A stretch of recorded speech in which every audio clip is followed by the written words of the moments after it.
नमस्कार साथियों, ब्राह्मी एकेडमी के ऑनलाइन प्लेटफॉर्म पर आप सभी का स्वागत है। मैं सुजीत कुमार आज मध्य प्रदेश पीएससी को लेकर बात करूंगा। क्योंकि पिछले कुछ वर्षों से मध्य प्रदेश पीएससी की रेगुलर वैकेंसी और पदों की संख्या में जो भी उतार चढ़ाव है उसको ध्यान में रखते हुए ये तो तय है कि यह वैकेंसी हर वर्ष आनी है और हर वर्ष सही समय पर इसको क्रियान्वित की जानी है, इसके रिजल्ट को जारी करना है। तो आज हम बात करेंगे मध्य प्रदेश पीएससी को लेकर और मध्य प्रदेश पीएससी में खास करके मेंस के लिए मैं आपको इकोनॉमिक्स अर्थात मुख्य तौर पर इकोनॉमी का जो पार्ट होता है मैं उसको आपको पढ़ाऊंगा या समझाऊंगा या आपके साथ उसको लेकर जुड़ूंगा। तो जैसे कि हम सब जानते हैं मध्य प्रदेश पीएससी में सारे पेपरों की आपने रूपरेखा देखी होगी, आप सारे प्रारूपों को जानते होंगे, आप प्री की तैयारी कर रहे होंगे या आप नए स्टूडेंट होंगे कि अगले एग्ज़ाम में हमको प्रिपेयर होना है, प्री की तैयारी हमारी चल रही या फिर 2025-26 के लिए हम प्रिपेयर होना चाहते हैं, तो आप सबके लिए ये वीडियोज़ हैं। चूँकि ये स्पेशल वीडियो मैं इसलिए बना रहा हूँ इस सब्जेक्ट के लिए, प्रायः ये देखने को मिलता है कि किसी भी स्टूडेंट के लिए कोई जितनी भी पेपर हैं, किसी भी पेपर में चाहे फर्स्ट पेपर हो, चाहे सेकंड हो या फिर थर्ड पेपर हो, उसमें जो भी पार्ट ए या बी है, पार्ट ए और बी है, तो सभी तरह के जो कंटेंट हैं हर पेपर के लिए उपलब्ध नहीं हो पाते या उपलब्ध होते हैं तो उतने सारगर्भित तरीके से उनके लिए उपयोगी नहीं होते।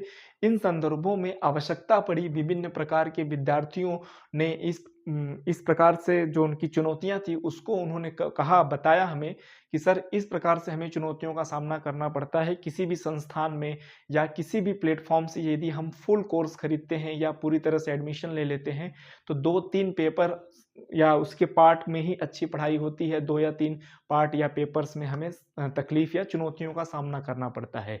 ये तो सर्वविदित है कि कोई भी प्लेटफॉर्म या कोई भी संस्थान आपके सारे सब्जेक्ट या सारे पेपर को एक समान दृष्टिकोण से नहीं पढ़ा सकता या जो उसके टीचर्स होते हैं उनमें उनके पढ़ाने की शैली या उनके अनुभव तरीक़ों में अंतर होता है। मैं ये नहीं कहता कि अच्छा नहीं पढ़ाते, सब अच्छा पढ़ाते हैं, लेकिन तरीक़ों उनकी शैली में अंतर होने के कारण बहुत से स्टूडेंट ऐसे होते हैं जो उस चीज़ को समझ नहीं कर पाते या फिर उनको चुनौतियों का सामना करना पड़ता है।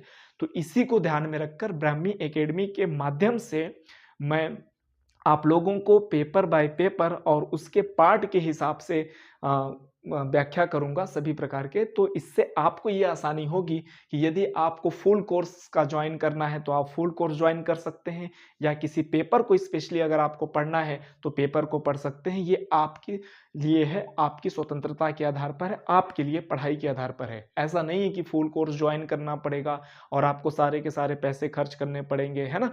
और इकोनॉमिक बहुत से प्रकार के बर्डन हैं आप पर, खर्च ज़्यादा है ना, समय कम है कि किसी भी चीज़ को हमने एक बार पढ़ा है तो दोबारा क्यों पढ़ें।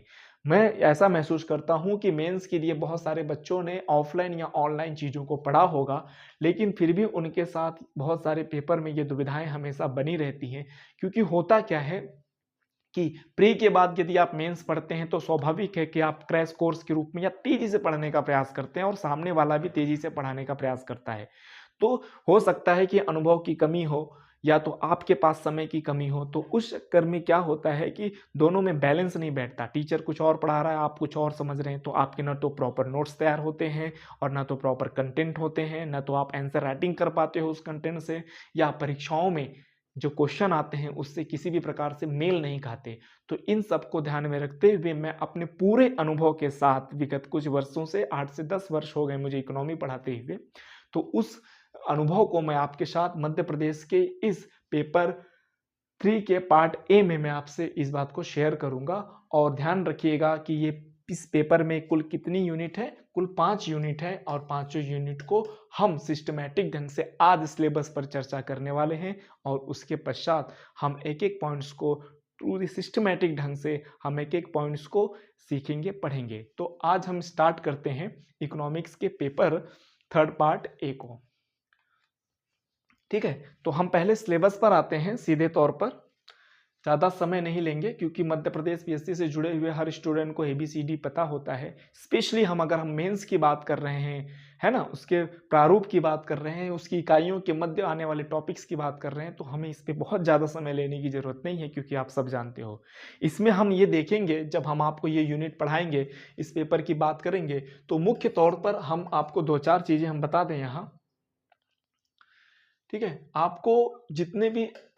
आपको इस सब्जेक्ट या इस टॉपिक्स में आपको भरपूर नोट्स, जो भी इसमें कंटेंट युक्त, साथ ही साथ में इस नोट्स के साथ साथ जो करंट अफेयर, चूंकि ये इकोनॉमिक्स है या इकोनॉमिक्स का पार्ट है ना, इकोनॉमी के तौर पर जाना जाता है व्यवहारिक तौर पर, तो हम इसमें करंट अफेयर्स के जो आंकड़े होंगे, जो भी चीज़ें होंगी, हम आपको अपडेट कराते चलेंगे। और ये साथ ही साथ में हम ये बताएंगे कि किसी भी टॉपिक के बारे में जब आप कुछ लिखें, है ना, जब कोई भी टॉपिक के बारे में जब आप लिखेंगे तो कहाँ कहाँ अपडेट होने की गुंजाइश ज़्यादा होती है और कहाँ कहाँ कम होंगी, क्योंकि ये मेरी जिम्मेदारी बनती है कि मैं आप लोगों को अर्थशास्त्र से संबंधित जितने आंकड़े हैं, मैं उनसे आपको कहीं भटकने के लिए ना छोड़ूं, बल्कि एक ही प्लेटफॉर्म पर एक ही समय सिस्टमेटिक क्रमबद्ध तरीके से मैं आपको उपलब्ध कराऊं। ठीक है, तो देखिए, मैं पहले तो आपका 1 बाय 1 हर टॉपिक का नोट्स तैयार करवाऊंगा, साथ ही साथ में करंट अफेयर से आपको क्या करवाऊंगा, अपडेट करवाऊंगा, साथ ही साथ में किस टॉपिक के बाद कितनी लाइनें छोड़नी है, ताकि एक बार अगर यदि आपने कोर्स कर लिया तो आपको दोबारा करने की जरूरत ना पड़े। किस प्रकार के पॉइंट्स में, किस प्रकार के टॉपिक में कितना आपको जगह छोड़ना है, कितना परिवर्तन होगा, गतिशील होगा, कौन सी चीजें जुड़ेंगी, ये मैं आपको साथ साथ में बताते चलूंगा, ताकि पता चला कि आप यहाँ पे कुछ और नोट्स बना रहे हो, बाद में दूसरी साल जब आप पढ़ना शुरू किए, मेंस देना शुरू किए, तो आपका कोई नोट्स की कोई और कॉपी है। तो स्टूडेंट्सों को मैं ये देखता हूँ, तो ये इस तरह की जो वो स्ट्रेटजी अपनाते हैं ना, वो बहुत गलत होती है, क्योंकि आपका एक ही पेपर का एक पार्ट का किसी का पता चला 2 से 3 नोट्स हैं, तो आपको एग्जाम के समय समझ में नहीं आता, आंसर राइटिंग से पहले समझ में नहीं आता कि हम किसका रिवीजन करें, किसको देखें। तो इन सब समस्याओं से इस पेपर के लिए तो आप निजात पाएंगे, साथ ही साथ में दूसरे पेपर में भी यदि आप ये स्ट्रेटजी अपनाएंगे अपने अनुभव से, तो आप जरूर आसानी से हर पेपर को परीक्षा पद्धति के हिसाब से आप उसे सुरक्षित और तेजी से आप उसका रिवीजन करने में सक्षम होंगे। तो हम बात करेंगे, नोट्स हमने कहा, करंट अफेयर्स कहा, साथ ही साथ में आपको आंसर राइटिंग बीच में हम आपसे करवाते रहेंगे, बीच बीच में, मतलब हर टॉपिक को पढ़ाना है और उस टॉपिक से आने वाले क्वेश्चन और उस क्वेश्चनों को कैसे हम लिखें कि 2 नंबर, 5 नंबर या 10 नंबर में उसको हम कैसे डील करें, ये चीज़ हम आपको इसके साथ में बताते चलेंगे। ठीक है, हाँ, लेकिन थोड़ा क्या होगा, जब नोट्स बना रहे हैं तो स्पेशली हम नोट्स पर ही चर्चा करेंगे, कंटेंट पर ही चर्चा करेंगे। हाँ, कुछ क्वेश्चन हम यहाँ आपको करके दिखाएंगे और कुछ क्वेश्चन आपको होमवर्क के तौर पर देंगे, आप अपने से करिएगा, और किसी भी प्रकार की समस्या आए तो ऑनलाइन इस प्लेटफॉर्म के माध्यम से आप उसे हमें दे सकते हैं। फिलहाल मुझे नहीं लगता कि कोई समस्या आएगी, क्योंकि मैं सारे पक्षों को इकोनॉमिक्स में छूना चाहूँगा, वो इसलिए क्योंकि ये ऐसा पेपर है, देखा गया है कि राज्य स्तरीय जितने भी एग्जाम होते हैं, अर्थशास्त्र प्राय विद्यार्थी नहीं पढ़े होते, तो जब अर्थशास्त्र कॉलेज या एकेडमिक स्तर पर नहीं पढ़े होते, जब उनको अचानक ये पेपर मिलता है, तो इसकी शब्दावली और इसमें करंट अफेयर्स और इसकी गतिशीलता के कारण लोगों को समझ में अधिकतर चुनौतियों का सामना करना पड़ता है ना। तो अगर यह चीज स्ट्रेटजी के साथ, विशेष रणनीति के साथ अगर कोई आपको समझा दे, कोई भी समझा दे, तो आप इसमें किसी भी प्रकार की समस्याओं से उलझने से आप क्या होते हैं, बच जाते हैं। क्योंकि इसमें विशेष प्रकार के अनुभव की जरूरत होती है, थोड़ा ज्ञान की जरूरत है पढ़ाने वालों के लिए, लेकिन समझने वालों के लिए बस थोड़ा सा धैर्य और अपनों को ईमानदारी से और ईमानदारी के पूर्वक से आपको इस चीज को समझें, तो आपके लिए कोई समस्या नहीं होगी। ठीक है, तो समझिएगा, थोड़ा सा सिलेबस पे हम चर्चा करेंगे बहुत ही शॉर्ट में, क्योंकि इस पे बहुत ज़्यादा हम समय देना नहीं चाहते। आपका समय बहुत महत्वपूर्ण होगा, प्री की तैयारियां हैं, मेंस के सारे विषय की तैयारियां हैं, है ना। फिर भी अगर आप प्री या मेंस नहीं दे रहे हैं, फिर भी आपको समझने में ऐसा कुछ नहीं होगा कि बहुत जल्दीबाजी है या बहुत लेंदी है। ठीक है, तो अब आप समझिए, जो पहली इकाई है और दूसरी इकाई, मतलब पहली और दूसरी इकाई मुख्यतः भारतीय अर्थव्यवस्था एवं या अर्थशास्त्र के नियमों के अधीन है। अर्थात भारतीय अर्थव्यवस्था एवं अर्थशास्त्र में जो भी टॉपिक आते हैं वो पहली और दूसरी यूनिट में है। इंडियन जिसे इंडियन इकोनॉमी कहते हैं, और जो थर्ड और फोर्थ यूनिट है वो मध्य प्रदेश कि इकोनॉमी से संबंधित है। और जो 5वीं इसमें यूनिट है वो है सांख्यिकी है, क्योंकि सांख्यिकी अर्थात गणित से संबंधित विषय उसका एक भाग, और अर्थशास्त्र आंकड़ों का अध्ययन है, तो सांख्यिकी का होना इसमें लाजमी है। तो शुरू करें, हम एक एक टॉपिक को लेकर इस पर डिस्कस करते हैं। पहला टॉपिक है भारतीय अर्थव्यवस्था की प्रमुख विशेषताएं। ये ऐसा टॉपिक है जो निबंधात्मक प्रकृति का है, और साथ ही साथ में ये पहले से मतलब पूर्व जब सिलेबस चेंज होता है या चेंज नहीं होता तब उससे पहले भी ये टॉपिक हर बार क्या होता है आपके सामने उपस्थित होता है। देखिए टॉपिक में क्या दिया गया है कि भारतीय अर्थव्यवस्था की प्रमुख विशेषताएं। अब इस टॉपिक को अगर आप भारतीय अर्थव्यवस्था की प्रमुख विशेषताएं लॉन्ग आंसर राइटिंग में अगर आप कर भी लेते हैं तो जरूरी नहीं है कि एज इट इज आए। इसमें क्या होता है, विशेषताएं तो यहाँ लिखा ही है, लेकिन साथ ही साथ में यहाँ क्या होती है, समस्या भी कर देता है। भारतीय अर्थव्यवस्था की प्रमुख समस्याएं, साथ ही साथ में भारतीय अर्थव्यवस्था की प्रमुख चुनौतियां और भारतीय अर्थव्यवस्था के समक्ष होने वाली समस्याएं या चुनौतियों का क्या होता है, समाधान। ठीक है, समाधान। तो ये जो पहला टॉपिक है भारतीय अर्थव्यवस्था की प्रमुख विशेषताएं, इस टॉपिक से, इस पॉइंट से इस प्रकार के प्रश्न क्या होते हैं, निकलते हैं। अच्छी बात यह है कि आपको लगेगा सर एक ही बिंदु से, एक ही लाइन से आप इतने प्रश्नों को बता रहे हैं। भाई हम नहीं बता रहे हैं, आयोग ऐसा करता है तो हमें भी इस प्रकार से उसका विस्तार करना पड़ता है।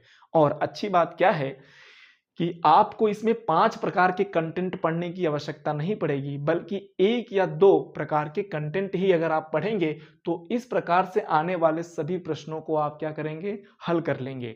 यह जो पहला पॉइंट है ये केवल आपके अनुभव होने पर, अर्थात जब आप इसे सीखेंगे तो धीरे धीरे आप अनुभवी होंगे। इसमें कोई भी चेंजेस करेगा, विशेषताओं को लेकर समस्याएं करे, चुनौतियां करे, समाधान करे, है ना, किसी भी प्रकार से, तो आप उसको लिख लेंगे, क्योंकि इसके होते हैं कुछ कीवर्ड, बहुत विशेष कीवर्ड होते हैं, जिसको हम जब पढ़ाएंगे तो आपको बताएंगे कि इन कीवर्ड को आगे पीछे करके या उसको थोड़ा विस्तृत करके उसको थोड़ा संकुचित करिए, इसमें ये कंटेंट भरिए, ये आंकड़े भरिए, तो आप इस प्रकार के उत्तरों को लिख लेंगे।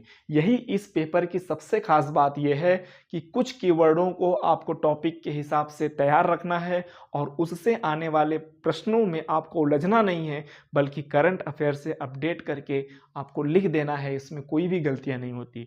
होता क्या है, जिस सब्जेक्ट का आपको नॉलेज नहीं है, प्रायः अगर क्वेश्चन को थोड़ा सा घुमा के पूछ दे, थोड़ा सा व्यवहारिक बना दे, अप्लाइड बना दे, तो स्टूडेंट्स जो होते हैं वो समझ नहीं पाते। उनको लगता है कि भैया ये तो हम, ऐसा तो हमें बताया नहीं गया है, या जैसा हमने सीखा है, चूंकि हमारा पहले से कमजोर है विषय, तो हम काहे के लिए उससे उलझें अथवा करें या किसी और प्रश्न पर जोड़ दें। ये बहुत अच्छा होता है। इकोनॉमी कम लिखना पड़ता है, सिस्टमैटिक लिखना पड़ता है, और नंबर भी इसमें क्या होते हैं, भरपूर मिलते हैं। इसमें बहुत ज़्यादा मेहनत की ज़रूरत नहीं है। बस आपको कहा हमने कि आप अपना नॉलेज, अवसर, जो भी आपकी धैर्यता है उसको आप बनाए रखिएगा, और मेरे अनुभव के साथ आप चलिएगा, आपको कोई परेशानी नहीं होगी।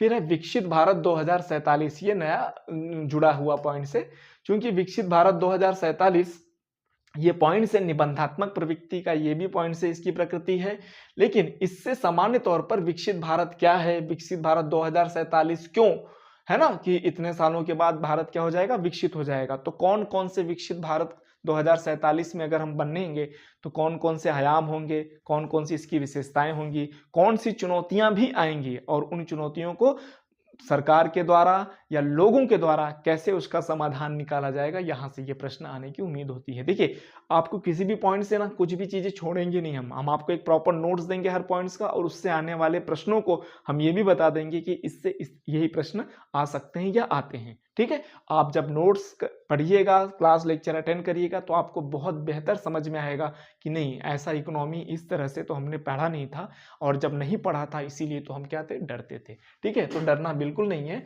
इसमें थर्ड पॉइंट है कृषि, उद्योग, सेवा क्षेत्र का योगदान। यह जो प्रश्न है इसमें भी खास तौर पर कृषि के विभिन्न क्षेत्रों को देखना है, उद्योग है, सेवा है, क्षेत्र, क्योंकि कृषि है, इस दो पहले यूनिट में कृषि के जो पॉइंट्स हैं उसकी भरमार है। आप देखिए यहाँ भी कृषि, फसल है, फसल पैटर्न, है ना, और उसके बाद में पीएम किसान, किसान है तो कृषि से संबंधित है, ये योजनाएं कृषि से हैं, मौसम, किसान संकट, घटती उत्पादकता, कृषि मूल्य नीति, आप देखेंगे ज्यादातर कृषि है, क्योंकि प्राथमिक क्षेत्र है भैया। किसी भी देश के उत्थान या प्रगति में, ग्रोथ में अगर प्राथमिक क्षेत्र पिछड़ा है तो द्वितीयक तृतीयक क्षेत्र ऑटोमेटिक क्या होते हैं, पिछड़ जाते हैं। क्योंकि भारत क्या है, कृषि प्रधान देश है ना, किसानों का देश है, गाँव में लोग निवास करते हैं, तो स्वाभाविक है किसी कृषि पर हमको क्या करना पड़ेगा, फोकस करना पड़ेगा। बस ध्यान रखिएगा, कृषि लिखा है और आप लोग ग्रामीण परिवेश से हो तो इसका मतलब ये नहीं कि कृषि को आसान हो जाएगा, नहीं, इतना भी आसान नहीं होता, लेकिन टफ भी नहीं है। बस आपको सिस्टमैटिक ढंग से इसको समझने की जरूरत है कि कृषि कृषि कृषि हर जगह जो लिखा है उसमें बेसिक अंतर क्या होने वाला है और उस अंतर को हमको लिखना कैसे है। ये अर्थशास्त्र में या आप देखिएगा कि प्रायः स्टूडेंट समझ भी जाते हैं लेकिन वो लिख नहीं पाते। तो हम सारी चीज़ों पर, उसके सारे आयामों पर पेपर के संदर्भ में हम बात करेंगे, आप बिल्कुल बने रहिए, ठीक है।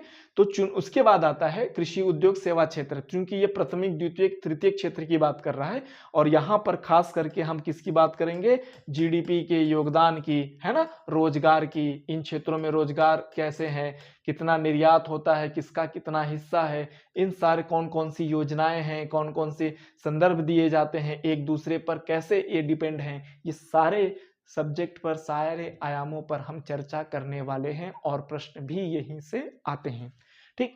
उसके बाद है राष्ट्रीय आय की विभिन्न अवधारणाएं। राष्ट्रीय आय की विभिन्न अवधारणाओं का मतलब ये है कि देखिए, राष्ट्रीय आय जैसे आपने सामान्य तौर पर जीडीपी आपने देखा होगा, है ना, जीएनपी देखा होगा, एनएनपी देखा होगा, इस तरह से आप पहले से पढ़ते आए हैं। तो पिछले सिलेबस में भी, जो पुराना सिलेबस है एमपीपीएससी का, उसमें भी था और आगे आने वाले जो भी सिलेबस चेंजेस होगा 2-4 सालों में, जो भी देखा जाएगा, ये सारे टॉपिक जो हैं एक दूसरे से संबंधित हैं और ये कहीं ना कहीं थोड़े इसके रूप में बदलाव कर कर वो आपको रहेंगे। तो आप ये भी मत समझिएगा कि सर 2 साल 3 साल में बदल जाएगा, यदि हमारा नहीं हुआ तो क्या होगा, हमको फिर से पढ़ना पड़ेगा। नहीं, अर्थशास्त्र में तो बिल्कुल ऐसा नहीं है, क्योंकि आप पिछले 2 बार के सिलेबस को यदि आज से तुलना करें तो ज़्यादातर क्या होता है, 30% के आसपास हेरफेर होता है, 30-35% के हिसाब से बदलता है।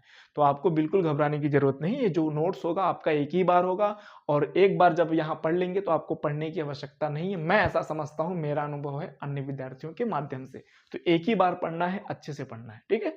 तो इसमें आप देखिए, राष्ट्रीय आय की अवधारणाएं हमको सीखना, राष्ट्रीय आय क्या होती है ना, राष्ट्रीय आय से आने वाले प्रश्न क्या है, राष्ट्रीय आय की समस्याएं क्या है, राष्ट्रीय आय के आयाम क्या है, राष्ट्रीय आय के प्रकार क्या है, राष्ट्रीय आय कैसे अर्थव्यवस्था में योगदान देता है, राष्ट्रीय आय को बढ़ाने के उपाय कौन कौन से हैं, सरकारी पहल क्या है, प्रयास क्या है, नागरिक स्तर पर क्या होते हैं, ये सारी चीजें यहाँ पर आंकड़ोबद्ध तरीके से आपको बताएंगे। फिर आता है कृषि। देखिए, फिर से कृषि यहाँ पर आ गया, इसकी क्या है, प्रमुख फसलें क्या है, पैटर्न क्या है। ये मुख्य रूप से फसलें का उत्पादन, उनका क्षेत्र, उनका पैटर्न, उनके उत्पादन से संबंधित समस्याएं, इन पर चर्चा इस पॉइंट्स में की जाती है। फिर चुनौतियों की बात आती है, घटती उत्पादकता, है ना, किसान संकट, मौसम पर निर्भरता है। ये बड़े ही अपडेट वाले पॉइंट्स होते हैं। मतलब ये है कि हाल ही में घटित हुई समस्याओं, खास करके करंट अफेयर्स को जब आप न्यूज़पेपर, है ना, मैगजीन्स वगैरह में ध्यान अगर आप लगाते हैं, तो कुछ लगाना तो पड़ेगा ही, पेपर ही ऐसा है, परीक्षा ही ऐसी है, तो आपको लिखने में ना इन सबको बड़ा मजा आएगा और आपको लगेगा सर ये तो बड़े आसान टॉपिक थे, हमारा तो इस सिलेबस में बस दिखाई दे रहा है, ये तो चीज़ें हम जानते थे, है ना, इन घटनाओं को, परिघटनाओं को, तथ्यों को हम जानते थे, बस आपने हमें क्रमबद्ध तरीके से इस चीज़ को अरेंज करना सिखाया है, प्रॉपर नोट्स दिया है, ठीक। आगे चलते हैं। ये पहल है, पहल का मतलब सामान्यतः सरकार के द्वारा की जाने वाली पहलें हैं। इसमें प्रधानमंत्री किसान है, NMSA है, एक तरह की योजना है, योजनाओं का संग्रह इसके अंतर्गत है, विभिन्न योजनाएं हैं। ये आपको भी विभिन्न योजनाएं बताएंगे, किसी योजना को याद कैसे किया जाता है, किस वर्ष कब होता है ना, एक योजना से दूसरे योजना के जो कंटेंट है या जो उसके कीवर्ड है कैसे रखे जाते हैं, लिखने के तरीकों पर इसमें हम विशेष चर्चा करेंगे। फिर कृषि मूल्य नीति है, बड़ा इंपॉर्टेंट है। कृषि मूल्य नीति का मतलब ये हो गया, आजकल आप सुनते आए हैं MSP, है ना, मिनिमम सपोर्टिंग प्राइस को लेकर इस समय वर्तमान में तो, है ना, दिल्ली में किसान जो हैं वो आंदोलन कर रहे हैं और ये प्रायः बीच बीच में आंदोलन होते रहते हैं और ये देश के लिए आज़ादी के बाद से ही वह एक बहुत बड़ा मुद्दा रहा है, लेकिन अभी तक इसका समाधान नहीं हो पाया है। तो क्या मुद्दा है, क्यों होता है ये MSP, है ना, क्या किसान मूल्य नीति क्या होती है, इसके विषय में जितने भी आयाम हैं, जितने भी क्वेश्चन बनने की संभावना है, हम विपणन से लेकर, है ना, विपणन क्या है, मार्केटिंग, वित्त, फाइनेंस क्या होता है, ये सब हम पर चर्चा करेंगे। मूल्यवर्धन, मूल्यवर्धन का मतलब होता है कि मूल्य को बढ़ाना, किसी भी प्रोडक्ट को मूल्य को बढ़ाना। जैसे गेहूं है तो गेहूं का मूल्यवर्धन क्या होगा, जब आप उसको आटा बना दोगे। आटो का मूल्यवर्धन क्या होगा, जब आप उसे रोटी या ब्रेड बना दोगे, तो वो मूल्यवर्धन कहलाता है। जैसे कोयला हुआ, अब कोयले का मूल्यवर्धन क्या होगा, जब आप उसको किसी और यूज में यूज करोगे, उसका प्रयोग कहीं और होगा, है ना। सामान्य तौर पर एक सीमेंट है, सीमेंट पत्थर के रूप में रहता है, कई प्रकार के जिप्सम कोयले वगैरह का मिश्रण होता है। तो जब आप सीमेंट को या पत्थर को आप सस्ते में खरीदते हैं, फिर उसको आप सीमेंट बनाते हैं, सीमेंट बनाने के बाद उसका मूल्य बढ़ जाता है। तो सेम यही चीज मूल्यवर्धन है। तो वो मूल्यवर्धन खास करके कहाँ करना है, कृषि स्टार्टअप में। स्टार्टअप ये बहुत ही बड़ा शब्द है, 2014 के बाद से खास करके इस शब्दों पर बड़ा जोर दिया जा रहा है, और इसका प्रभाव भी, इसके लक्षण भी अर्थव्यवस्था में बहुत तेजी से दिखाई दे रहे हैं। कृषि प्रसंस्करण है, कृषि प्रसंस्करण बड़ा इंपॉर्टेंट है, और इससे संबंधित मंत्रालय और मंत्रियों की भी नियुक्ति की जाती है ना। तो ये कृषि प्रसंस्करण इसलिए कि कृषि के जो उत्पाद हैं उसको अधिक समय तक अधिक मूल्य पर लोगों को फायदा पहुंचाकर, मतलब उसको उत्पादित करने वाला, उसको पैकेजिंग करने वाला और उसको उपभोग करने वाला, तीनों को कैसे लाभ हो सकता है, ये कृषि प्रसंस्करण के अंतर्गत देखा जाता है। ठीक, फिर भारत में औद्योगिक नीतियां हैं, औद्योगिक विकास है। औद्योगिक नीतियां अर्थात ये सेकेंडरी क्षेत्र की बात है, उद्योग की बात है। यहाँ पर हम औद्योगिक नीतियां क्या होती हैं, औद्योगिक रुग्णता क्या होती है ना, कौन कौन सी नीतियां हैं, कौन कौन सी समस्याएं हैं भारत के लिए, कौन कौन से प्रावधान हैं या क्या पहल की जा सकती हैं, इन सब विषयों पर चर्चा करेंगे। ठीक है, जैसे एमएसएमई, एमएसएमई क्या है, एमएसएमई की एकदम शानदार परिभाषा, सटीक परिभाषा यहाँ आपको मिलेगी। नहीं तो वैसे तो किताबों में या इंटरनेट पर आप ढूंढेंगे तो आपको एग्जैक्ट परिभाषा मिलनी थोड़ी मुश्किल हो जाती है। इसलिए अगर मिल भी जाती है तो ये परिभाषा कैसे है, निवेश को लेकर, टर्नओवर को लेकर ये परिभाषाएं बनती हैं, थोड़ी सी क्लिष्ट होती हैं, लेकिन बताने पर ये चीजें आसान हो जाती हैं। ठीक, फिर निर्माण, विनिर्माण है, मेक इन इंडिया, अधोसंरचना संबंधी परियोजनाएं। ठीक, फिर से परियोजनाएं, जैसे यहाँ कृषि के लिए योजनाएं थी, वैसे ही ये सेकेंडरी क्षेत्र के लिए क्या है, योजनाओं की बात करता है। आतिथ्य एवं पर्यटन, ये तृतीय क्षेत्र के अंतर्गत आ जाता है पॉइंट्स। आतिथ्य एवं पर्यटन, विदेशी मुद्रा के आय। यहाँ विदेशी मुद्रा शब्द जुड़ गया तो हम आपको पूरा बताएंगे कि विदेशी मुद्रा क्या होती है, उसकी परिभाषा क्या होती है, कितने प्रकार की होती है, उसके फायदे क्या होते हैं, उसकी हानियां क्या होती है, उसका उपयोग कैसे कोई देश करता है। इन संदर्भों में जैसे भी प्रश्न बन सकते हैं सबसे हम आपको अवगत कराएंगे। भारत में वस्तु एवं सेवाओं का मानकीकरण, मानकीकरण जैसे आपने सुना होगा आईएसआई मार्क्स है ना, किसी भी प्रोडक्ट पर, लोहे पर, प्लास्टिक पर लग जाता है तो हम ये मान लेते हैं कि भैया ये आईएसआई मार्क वाला प्रोडक्ट है, इसको हम अच्छे से क्रय करेंगे, इसमें किसी भी प्रकार की धोखाधड़ी या इसकी गुणवत्ता में कमी होने के जो चांसेस हैं वो नहीं है। तो ये मानकीकरण है। कौन कौन सी संस्थाएं हैं, किन किन प्रकार का, किन किन प्रोडक्ट पर कैसे मानकीकरण प्रस्तुत किए जाते हैं, ये सब हम इस पर चर्चा करेंगे। अब हम बात करते हैं अगले दूसरी इकाई की। हाँ देखिए, ये दूसरी इकाई है। अब थोड़ा सा क्या है, इस दूसरी इकाई में, पहली इकाई में तो अर्थव्यवस्था थी, अब दूसरी इकाई में अर्थशास्त्र ज्यादा आएगा। कहने का मतलब अर्थशास्त्र मतलब नियम, सिद्धांत, थियरी। लेकिन जब उन्हीं नियमों, सिद्धांत, थियरी को जब हम अप्लाई करते हैं कहीं पर अपनी सुविधा अनुसार, है ना, आर्थिक प्रक्रियाओं को संचालन के लिए, तो प्राय वो अर्थव्यवस्था बन जाती है। मतलब पैसे की व्यवस्था कैसे करनी है। तो पहले में अर्थव्यवस्था का स्वरूप दिखाई देता है और दूसरे में खास तौर पर अर्थव्यवस्था के साथ साथ अर्थशास्त्र के कुछ नियमों पर भी यहाँ पर चर्चा करनी पड़ेगी। तो जैसे पहला कराधान एवं नीति परिदृश्य, पहले ही रख दिया कराधान। कराधान का मतलब होता है टैक्स, है ना, टैक्सेशन की बात करने वाला, मतलब प्योर रूप से पैसे की बात करने वाला है। पहले यूनिट में क्या था, प्राथमिक क्षेत्र, द्वितीय क्षेत्र और तृतीय क्षेत्र से संबंधित सारी चीजें थी, लेकिन यहाँ पर आप पैसे की सीधी बात करेंगे जो अर्थशास्त्र का मूल है। तो राजकोषीय नीति, राजकोषीय नीति का मतलब होता है, राज मतलब क्या होता है, राजा, है ना, राजा का क्या, कोष, मतलब राजा के कोष में पैसे कहाँ से आएंगे, कैसे कैसे आएंगे और कहाँ जाएंगे, ये सारी चीजें आपको इस राजकोषीय नीति के अंतर्गत रखी जाती है। राजकोषीय नीति के अंतर्गत एक सामान्य सा एक सिद्धांत होता है कि जो राजा का कोष है, भंडार है, उसमें चाणक्य ने कहा है कि राजा इस प्रकार से पैसे जनता से ले टैक्सेशन के रूप में, जैसे सूर्य वाष्पीकरण के द्वारा पृथ्वी से या धरातल से या जलाशयों से जल लेता है और जब बारिश करता है तो दोनों में बड़ा अंतर होता है। जैसे जब वाष्पीकरण होता है तो आपको पता नहीं चलता, लेकिन जब बारिश होती है तो बहुत आपको लगता है अरे वाह बारिश हो रही है ना।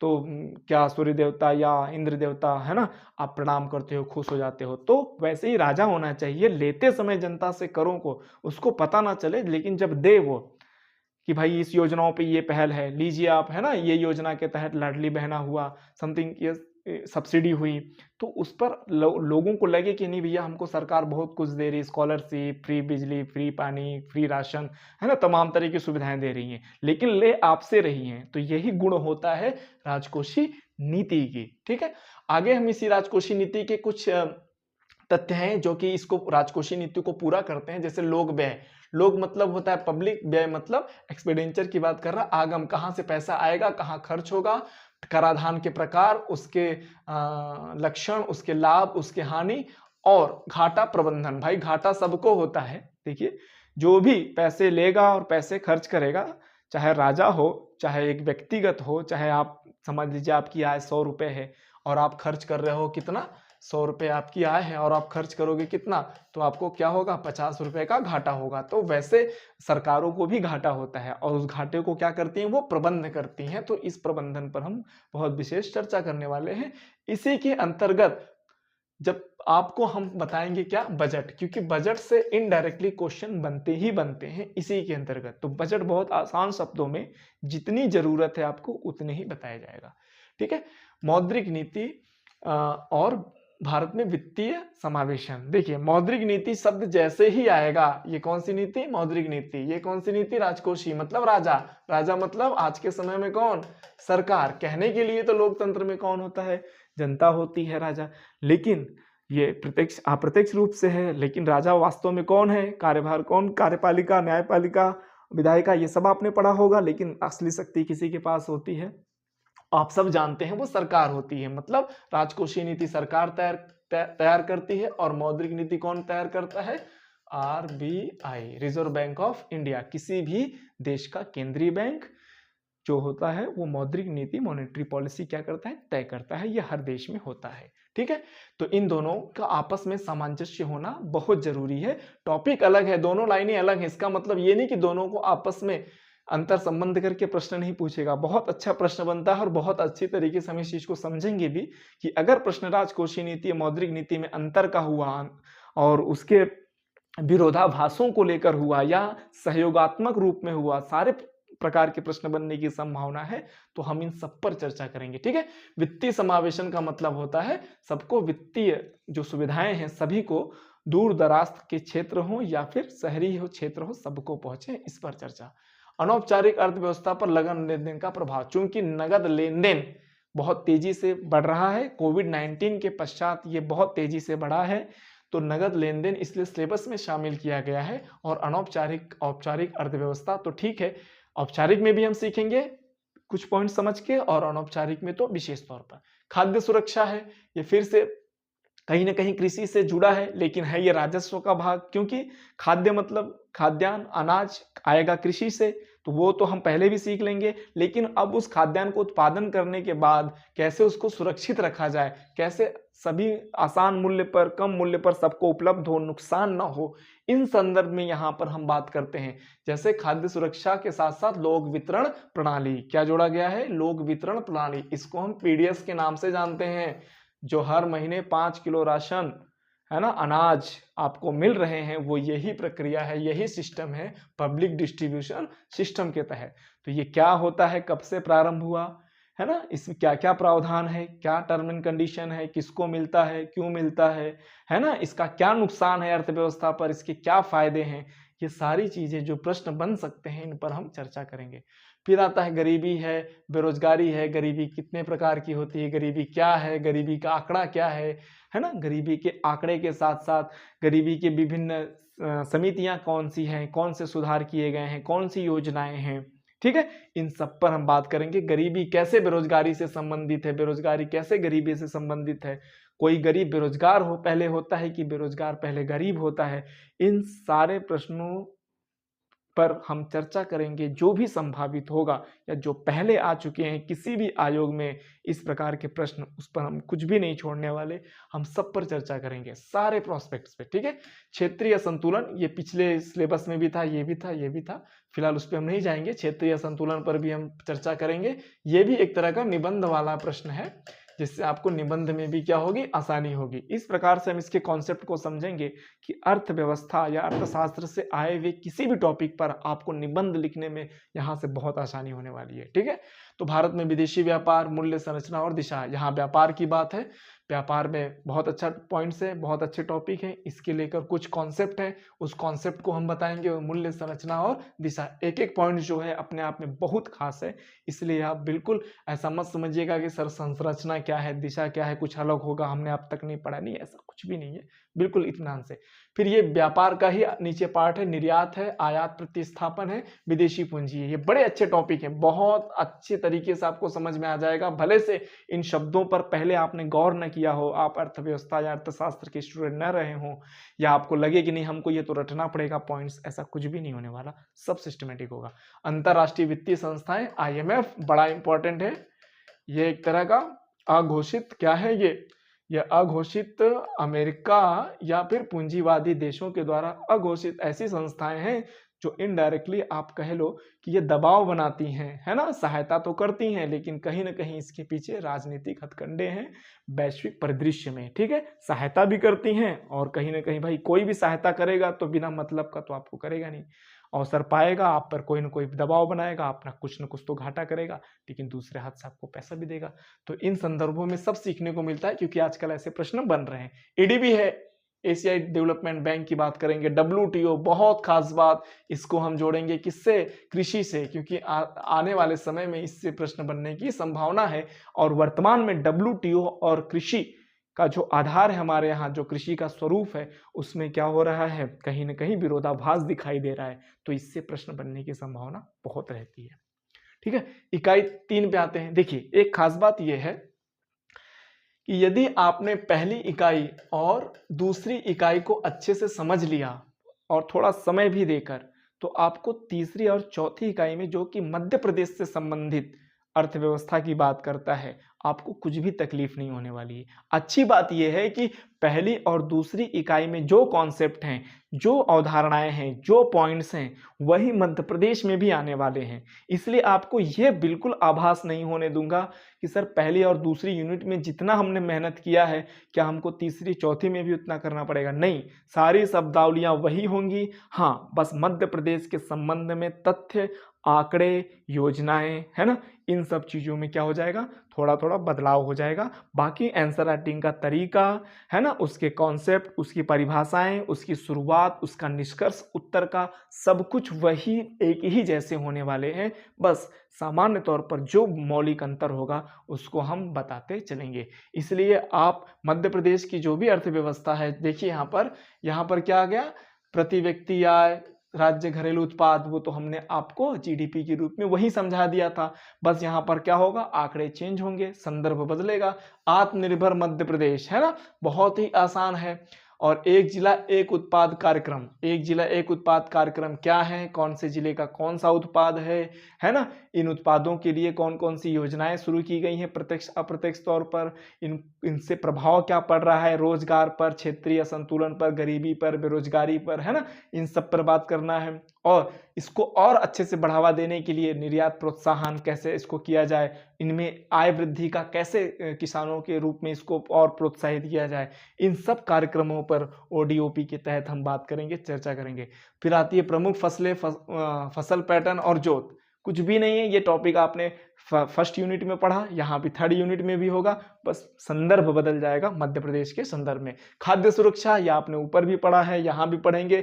PDS की बात है, भंडारण की बात है, या आपने विपणन के तहत भी भंडारण पढ़ेंगे और यहाँ भी पढ़ेंगे। देखिए सेम वही चीज है, सब कुछ वही है। प्राथमिक क्षेत्र की बात है, प्राथमिक क्षेत्र वहां आपने पढ़ा है, बस यहाँ पर आंकड़े और उसके तथ्य बदल जाएंगे, कॉन्सेप्ट वही रहने वाला है, बहुत आसान होने वाला है। फिर नेक्स्ट है औद्योगिक क्षेत्र, सेकेंडरी की बात है, सब वही है। औद्योगिक क्षेत्र की संरचना, समस्याएं, लक्षण, है ना, विकास के लिए कौन कौन सी योजनाएं हैं, कौन कौन सी चुनौतियां हैं, ये सब बात करेंगे। MME और पारंपरिक उद्योगों का विकास और समर्थन, ये सब सारी चीजें क्या है, उद्योगों से है, सेकेंडरी क्षेत्र से है। फिर आते हैं ग्रामीण शहरी विकास, जनजातीय अर्थव्यवस्था, कृषि पद्धति, प्रमुख वनोपज, हस्तशिल्प, हाट बाजार, इससे संबंधित जितने भी आंकड़े हैं, जो भी योजनाएं हैं, जो भी इसकी विशेषताएं हैं, जो भी इसके लक्षण हैं, कौन सी चुनौतियां हैं, कौन सी समस्याएं हैं और क्या किया जा सकता है, इसी संदर्भ में क्वेश्चन बनता है। ये सब होने वाले हैं एकदम आसानी से। फिर चौथी यूनिट आता है, सेम तीसरी यूनिट की तरह सेम वही कॉन्सेप्ट होगा। स्वास्थ्य अधोसंरचना क्या है, स्वास्थ्य की स्थिति क्या है, शिक्षा की अधोसंरचना क्या है, कौशल विकास कितना हुआ है, कितने की जरूरत है, क्या स्थिति है, कौन सी चुनौतियां हैं। एकदम व्यवहारिक प्रश्न, एक ही प्रकार के प्रश्न बनने की हमेशा संभावनाएं रहती है। प्राकृतिक संसाधन प्रबंधन, सेम वही चीज है, वन है, जल है, इससे पहले देखिए वनोपज, यहाँ पर ही आपको क्लियर हो जाएगा। फिर खनिज है ना। तो ये सारे प्रश्न एक दूसरे से इंटरलॉकिंग है, किसी भी प्रकार की कोई समस्या नहीं होगी। सामाजिक समावेशन की बात है, वित्तीय समावेशन की बात है, कल्याणकारी योजनाएं हैं, पूरी तरह से इनके कॉन्सेप्ट को समझना है। जो आप पहले वित्तीय समावेशन समझ चुके हो, यहाँ सामाजिक समावेशन के रूप में हम विशेष पढ़ाएंगे। और फिर क्या होगा, कार्यक्रम होंगे। मध्य प्रदेश की जनसांख्यिकीय प्रभाव, ये है जनगणना को लेकर जो आंकड़े हैं कि मध्य प्रदेश में इस प्रकार की जनगणना इस क्षेत्र में यह पाई जाती है, इसका अर्थव्यवस्था पर क्या प्रभाव पड़ रहा है। जैसे बुंदेलखंड हुआ है ना, चंबल का क्षेत्र हुआ, इन दोनों के जनसंख्या या जनघनत्व में अंतर क्यों है, मालवा में जनघनत्व कैसा है, तो इनका उसकी अर्थव्यवस्था पर क्या प्रभाव पड़ता है, इसको और कैसे सुधारा जा सकता है ना। एक स्थान पर शहरी क्षेत्रों में जनघनत्व अधिक देखने को मिल रहा है, पलायन अधिक देखने को मिल रहा है, तो इसका क्या अर्थव्यवस्था पर प्रभाव पड़ेगा, है ना। तो इन सब अर्थव्यवस्था के संदर्भ में यहाँ पर हम क्या करेंगे, बात करेंगे। ठीक वही चीज है, उत्पादकता है, रोजगार है, मानव संसाधन है, सेम यही प्रक्रिया है। ठीक है, आगे है मध्य प्रदेश में बौद्धिक संपदा अधिकारों की प्रगति। बौद्धिक संपदा अधिकार पहले भी आप प्री में पढ़े हो, लेकिन प्री का पढ़ाई जरूरी नहीं कि वही चीज यहाँ पर भी हो, ये थोड़ा सा कॉन्सेप्चुअल होगा, अवधारणा इससे युक्त होगा। तो राज्य का राजस्व, व्यय, ऋण, ये सब जितने भी इसमें शब्दकोश होंगे, जितने भी नए शब्द होंगे, ये आप पहले ही दूसरे यूनिट में आप सीख चुके हो, इसलिए यहाँ पर बिल्कुल भी घबराने की जरूरत नहीं पड़ेगी। ठीक है, अब आते हैं पांचवी यूनिट। ठीक है, और ये आता है सांख्यिकीय डेटा विश्लेषण और प्रायिकता। प्राय इसी शब्द से हम इस यूनिट को संबोधित करेंगे, सांख्यिकी के नाम से। ठीक है, क्योंकि इसी की इर्द गिर्द चीजें चलती हैं। ठीक, देखिए सांख्यिकी के अंतर्गत इस पांचवी यूनिट में क्या है, पूरी रूप से दो चीजें आती हैं। एक तो थियरी भी आएगी और एक जो सम अर्थात मैथ्स भी आएंगे, है ना। मैथ्स भी आने वाले हैं आपको, तो आप बिल्कुल मत घबराइएगा कि आपको लगेगा सर हमने तो गणित सीखा नहीं है, 10वीं के बाद हमने कभी गणित नहीं दिया है। एक यूनिट ऑलरेडी पहले गणित का 30 नंबर का रखा है उन्होंने, उसको हम किसी तरह से सॉल्व कर लेते हैं या उसका छूट जाता है, तो फिर ये गणित कहाँ से आएगा। क्योंकि ये ऐसा गणित है जिसमें दो तीन चीज़ों को आपको बस शार्प रखना है, बहुत तेज रखना है। एक होता है प्रतिशत, क्या है आपको प्रतिशत, इसमें प्रतिशत आपको, और दूसरा होता है औसत। औसत, एवरेज और परसेंटेज यदि आपका सही है, चूंकि एक सामान्य विद्यार्थियों का ये दोनों गणित का ये जो हिस्सा है औसत और प्रतिशत, ये सही ही होता है, क्योंकि इसके बिना तो आप सामान्य व्यवहारिक काम भी नहीं कर सकते। तो मैं ये कभी नहीं मानता कि किसी का प्रतिशत ना आता हो, किसी को औसत निकालने ना आता हो, है ना। तो बस यही जोड़ घटाना जो भी आपके साथ है, प्रतिशत के साथ क्या होता है, यहाँ जुड़ जाता है और वो तेजी से जुड़ता है। ठीक है, तो यहाँ हम बताएंगे कि किस प्रकार से, चूंकि वो आपका काम है, प्रतिशत औसत को आप प्रारंभिक तौर पर ज्ञान में रखो और उसका इस्तेमाल यहाँ जब पढ़ाने के दौरान पता चलेगा कैसे करना है। तो समंग संकलन की विधियां, ये पूरी तरह से थियरी वाला है, यहाँ पर किसी भी प्रकार का कोई मैथ्स नहीं होने वाला। फिर मीन, मीडियन, मोड अर्थात माध्य, माध्यिका और बहुलक, गणना और व्याख्याएं। चूंकि व्याख्या कह दिया है तो यहाँ भी थियरी आने वाली है, और गणना है तो मैथ्स तो आने वाला है। ठीक है, तो मीन, मीडियन, मोड जो है वो मैथ्स के जरिए यहाँ पर आपको बताया जाएगा। डेटा विश्लेषण के प्रकार वर्णनात्मक बनाम अनुमानात्मक। ठीक है, तो ये डेटा विश्लेषण कैसे होता है, कौन कौन सी विधियां हैं, कौन कौन से प्रकार है, कौन कौन से इसमें चीजें बताई जाती हैं, एक तरह का फॉर्मूला भी इसमें प्रयोग होगा। फिर आता है प्रतिचयन की विधियां, इसमें भी फॉर्मूला है और इसमें भी थियरी है। डाटा प्रस्तुति तकनीक, जैसे टेबल हुआ, चार्ट हुआ, ग्राफ हुआ, ये आपने हाई स्कूल के दौरान मैथ्स में ये चीजें आपने देखी होगी, और ये बहुत ही आसान होता है। इसलिए आसान होता है क्योंकि ये चित्रात्मक रूप से आपको दिखाई देता है, तो ये आसान हो जाता है, बस इसको पकड़ने और पढ़ने की विधि आपको समझनी पड़ेगी। फिर आता है प्रायिकता, है ना। प्रायिकता का मतलब वही है कि संभावना जैसे आपने कोई सिक्का उछाला, हेड या टेल आने की संभावना क्या है? 50% है, मतलब एक बार हेड आ सकता है और एक बार टेल आ सकता है। पत्तों की बात आपने देखा होगा कि 52 पत्तों में किसी एक पत्ते की आने की संभावना क्या है? 1/52 है। अर्थात अगर हम किसी एक पत्ते को निकालना चाहें तो उसकी ज़्यादा 52वीं बार में कम से कम वो पत्ता क्या होता है? निकल ही आता है। ये क्या है? प्रायिकता है। ठीक है, तो ये पाँचों यूनिट की हमने यहाँ पर आपको सिलेबस डिस्कस किया और नेक्स्ट लेक्चर में हम आपको फर्स्ट यूनिट से सिस्टमैटिक ढंग से, जरूरी नहीं कि जो पहला पॉइंट्स लिखा था वो आपको हम बताएं, जो जरूरी होगा आपके लिए, ये मेरे अनुभव पर आप छोड़िए कि जो पॉइंट्स पहले यूनिट में जरूरी होगा, जैसे उस पॉइंट्स को हम पहले रखेंगे ताकि आपको किसी भी प्रकार की कोई समस्या ना हो। जैसे भारतीय अर्थव्यवस्था की प्रमुख विशेषताएं लिखा है, तो जरूरी नहीं कि हम इसको पहले ही पढ़ाएं या इसके बाद यह पढ़ाएं। हो सकता है पहले ये पढ़ाएं फिर दूसरा इस पे आ जाए, है ना, या फिर पहले ये पढ़ा दें फिर दूसरे पे ये चले जाएं, तीसरे पे ये चले जाएं। इसलिए क्योंकि सिलेबस को इस प्रकार से डिजाइन किया गया है कि जैसे कट कॉपी पेस्ट यहां से उठा के वहां रख दिया है ना, कृषि एक ऊपर है फिर कृषि नीचे है फिर बीच में कुछ और है, तो इस तरह से सिलेबस के पॉइंट्स के आधार पर हम नहीं पढ़ सकते। अगर हम सिस्टमैटिक ढंग से पढ़ेंगे तो जो आपको पहले चुनौतियां पेश आती थी, समस्याएं होती थी अर्थव्यवस्था को पढ़ने में, वो कम हो जाएगी, यकीन मानिएगा, ये अनुभव कह रहा है। ठीक है ना, तो आपको हम सिस्टमैटिक ढंग से जैसा भी हमको पड़ेगा, पहले हम फर्स्ट यूनिट खत्म करेंगे, फिर सेकेंड यूनिट, थर्ड, फोर्थ और फिफ्थ की तरफ ही जाएंगे। यूनिट में कोई कोताही नहीं होगी, कोई क्रम टूटेगा नहीं, लेकिन हाँ इन पॉइंट्स में क्रम को थोड़ा सा हमको व्यवस्थित करना पड़ेगा जिससे आपको पढ़ने में क्या हो, आसानी हो, ये आपके लिए है। ठीक है, तो नेक्स्ट लेक्चर में हम आपसे मिलेंगे first unit economy part A के साथ। तब तक के लिए, है ना, नमस्कार।